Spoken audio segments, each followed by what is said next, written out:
باللہ من الشیطان الرجیم بسم اللہ الرحمن الرحیم صلی اللہ علی حبیبی سیدنا محمد وآلہ وسلم۔ کسی بھی انسان کو آپ کسی دوسرے انسان کے دل میں آپ محبت پیدا کرنا چاہتے ہیں جائز مقاصد کے لیے، تو آپ چاہتے ہیں کہ وہ میرے لیے اچھا سوچے، میرے لیے اچھا کرے، میرے ساتھ اچھا سلوک کرے۔ وہ آپ کے گھر میں ہے، وہ آپ کی ساس ہے، بہو ہے، نند ہے، آپ کا بھائی ہے، بہن ہے، آپ کے چاچو ہے، چاچی ہے، پھپھا جی ہے، خالہ جی ہے، کوئی بھی آپ کا رشتہ دار ہے۔ آپ کسی آفس میں کام کرتے ہیں، کسی فیکٹری میں کام کرتے ہیں، کسی کارخانے میں کام کرتے ہیں، آپ مزدوری کرتے ہیں، آپ کا سیل مینی کا کام ہے، لوگوں سے ملاقات کا کام ہے، پراپرٹی ڈیلر ہے آپ، ظاہر بات ہے دوسرے لوگوں سے آپ نے ملنا ہوتا ہے، تو آپ چاہتے ہیں کہ مجھے جو بھی ملے وہ جو ان سے ہے وہ مجھ سے محبت کرے۔ ایک تو یہ چیز ہے کہ سب مخلوق کے لیے، دوسرا ایک کسی خاص کے لیے۔ اچھا، خاص کے لیے میں نے ایک وظیفہ پیچھے بتایا تھا، قد شغفہ حبا حب فلاں بن فلاں، وہاں پہ بہت سارے کمنٹس لوگوں نے کیے جی ہم حب فلاں بن فلاں کی جگہ فلاں کا نام لے سکتے ہیں، یعنی کہ جس کے لیے کرنا ہے۔ تو بھائی حب فلاں بن فلاں کا مطلب یہی ہوتا ہے کہ میں نے تو آپ کو مثال کے طور پہ کہا کہ فلاں بن فلاں، اب فلاں بن فلاں کی جگہ پہ آپ نے نام لینا کیونکہ اس وظیفے کا حصہ ہے۔ تو جب میں آپ کو وظیفہ بتاؤں گا تو اس کے درمیان فلاں بن فلاں آئے گا، تو وہاں پہ آپ نے مطلوب کا نام لینا ہے۔ ٹھیک ہے، سمجھ آ گئی ہے؟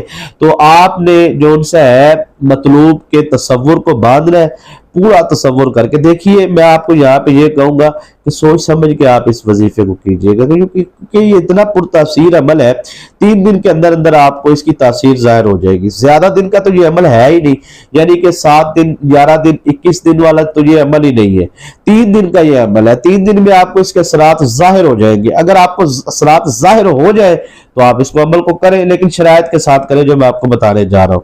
سوچ سمجھ کے آپ اس وظیفے کو کیجئے گا کہ جس مقصد کے لیے آپ کریں گے نا، جس کے لیے آپ کریں گے، پھر وہ آپ کو چھوڑنے والا نہیں ہے، وہ آپ کے ساتھ رہے گا، وہ آپ سے محبت کرے گا۔ آپ میٹھی چیز پہ دم کر کے پلا دے، کھلا دے، جیسے آپ کو مناسب لگتا ہے، تصور باندھ کے آپ عمل کریں، چاہے دوسرے ملک میں بھی کوئی رہتا ہے، بیرون ممالک میں بہت ساری خواتین کہتی ہیں ہمارے شوہر دوسرے ملک میں کام کرنے کے لیے گئے، لیکن وہاں پہ وہ فون نہیں کرتے، کال نہیں کرتے، بات نہیں سنتے، حق نہیں ادا کر رہے، ظاہری بات ہے گھریلو اخراجات ہے، خرچہ نہیں بھیجتے، گالم گلوچ کرتے ہیں، بہت سارے معاملات ہیں۔ بہت ساری مائیں ہیں جو کہتی ہیں جی ہمارے بیٹے جو ان سے ہے وہ نافرمان ہے، وہ ہم سے ملاقات نہیں کرنا چاہتے۔ اس طرح کے بہت سارے بچے بچیاں جو ان سے ہے وہ بہن بھائی، یہ بہت سارے اس طرح کے ویورس بھی ہیں جو کہتے ہیں ہم من پسند کی شادی کرنا چاہتے ہیں، لیکن ایک بندہ درمیان میں حائل ہو چکا ہے جو رکاوٹ کر رہا ہے، پریشان کر رہا ہے، وہ مانتا ہی نہیں۔ آپ کسی کے لیے، کسی ایک فرد کے لیے بھی آپ اس عمل کو کر سکتے ہیں، اور کثیر تعداد لوگوں کے لیے بھی آپ اس عمل کو کر سکتے ہیں۔ اب یہ آپ کی اپنی مرضی ہے کہ آپ نے کسی ایک فرد کے لیے کرنا ہے یا زیادہ لوگوں کے لیے، دونوں طریقے میں آپ کو سمجھا دیتا ہوں۔ تو آپ نے مطلوب کا تصور باندھ لینا ہے، بڑی پوری دل جمی کے ساتھ آپ نے بیٹھنا ہے۔ اور پہلی شرط تو یہ ہے کہ میں ہر وظیفے میں کہتا ہوں کہ آپ نے کوئی ایسی چیز کا استعمال نہیں کرنا جو ہاتھوں سے بدبو یا منہ سے بدبو یا جسم سے بدبو آئے، ایسی چیزوں کا آپ نے بالکل استعمال نہیں کرنا۔ کچا پیاز، لہسن، ادرک وغیرہ یہ چیزیں آپ نے نہیں کھانی۔ اور اگر آپ بیف کا احتیاط کر لیتے ہیں تو یہ تو آپ کا بہت زبردست ہو جائے گا۔ تو جتنے دن آپ نے 3 دن اس عمل کو کرنا ہے، تو 3 دن آپ نے کوشش کرنی ہے کہ صدق کا آپ نے پرہیز کرنا ہے، جس گھر میں فوتگی ہوئی ہے، جس گھر میں بچہ پیدا ہوا، تو یہ آپ نے خیال کرنا ہے ان چیزوں کا۔ اور زیادہ سے زیادہ کثرت کے ساتھ آپ نے درود شریف پڑھنا ہے، تو انشاءاللہ العزیز اللہ پاک آپ کو کامیاب کرے گا۔ اور روحانی اجازت کے لیے آپ 3 مرتبہ درود شریف پڑھ کے کمنٹ میں سبحان اللہ لکھ دیجئے، تو آپ کو روحانی اجازت ہو جائے گی۔ اور اگر آپ درود شریف کی دعا میں شامل ہونا چاہتے ہیں تو آپ کمنٹ کریں، انشاءاللہ آپ کو شامل کر لیا جائے گا۔ تو یہ عمل آپ نے ترتیب آپ سمجھ لیے، عشاء کی نماز کے بعد آپ نے اس عمل کو کرنا ہے۔ میں نے پیچھے سارا بتا دی ہے۔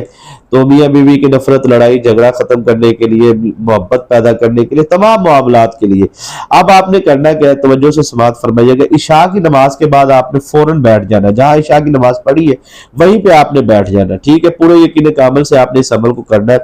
آپ نے وہاں پہ پڑھنا ہے جی 3 مرتبہ آپ نے درود شریف پڑھ لے، اول اور آخر، درود ابراہیم پڑھ لے تو زیادہ بہتر ہے۔ اور اس کے بعد آپ نے پڑھنا ہے یا مسخر سخری یہاں پہ اب آپ نے فلاں بن فلاں، فلاں بن فلاں سے مراد ہے کہ جس کے لیے آپ، جس مطلوب کے لیے آپ عمل کرنے جا رہے ہیں اس کا آپ نے نام لینا ہے وہاں پہ، فلاں بن فلاں، ٹھیک ہے جی، اس کا آپ نے نام لینا ہے یہاں پہ، فلاں بن فلاں نہیں بولنا وظیفے میں، ٹھیک ہے جی۔ یا مسخر سخری، ٹھیک ہے جی، فلاں بن فلاں احبا یا جبریل بحق یا باسط، ایک مرتبہ، ٹھیک ہے جی، یا مسخر سخری فلاں بن فلاں احبا یا جبریل بحق باسط، یا باسط، بحق یا باسط، ٹھیک ہے جی۔ یہ آپ نے اس طرح اس کو پڑھنا ہے 313 مرتبہ، ٹھیک ہے۔ پھر 3 مرتبہ درود شریف اول آخر آپ نے پڑھ کے آپ نے نیت پہلے کرنی کس مقصد کے لیے کرنے جا رہے ہیں، اور بعد میں آپ نے دعا کرنی ہے، انشاءاللہ آپ کو کامیابی ضرور ملے گی۔ دعاؤں میں یاد رکھیے گا، اجازت